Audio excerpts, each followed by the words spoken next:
Friendly Neighborhood Gamer here, and welcome back to another video. In today's video, we are going to be going into a nice little cheese glitch that I haven't shared on this channel before, and it's going to be with the ball-bearing hunter. But of course, before we get into that video, we gotta shout out to some of the new subscribers to the channel.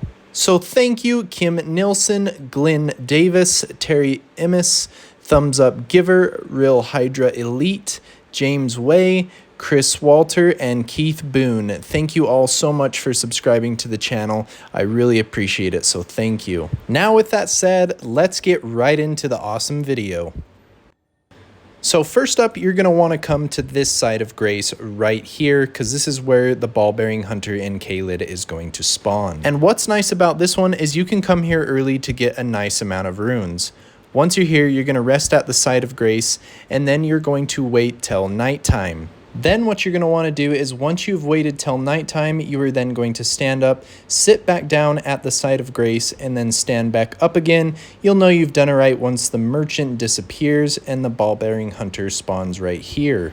Now, I do recommend fighting him in your first playthrough because he's a fun little fight, but he is very challenging.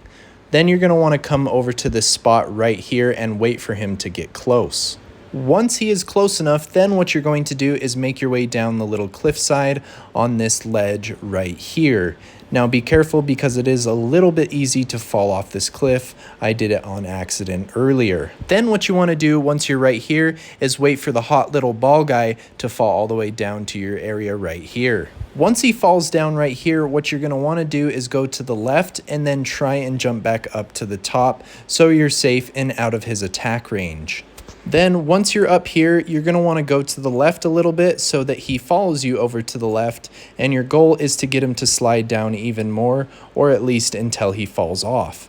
You might have to go back and forth until he gets to the spot, or just until he slides off the cliff. So once you're in a nice little spot and he keeps moving to the left, you're just going to want to stay there until he falls off the cliff. It might take a minute or two, but he will eventually fall. And if he's stuck in one spot, just keep making your way back and forth on this cliff's ledge until he goes down even lower and falls off.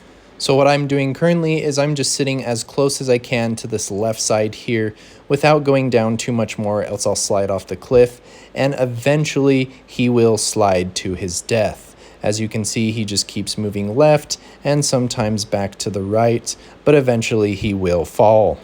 And other than that, guys, thank you so much for watching. Let me know if you have any questions, and we'll catch you in the next video. Hit the damn subscribe button already.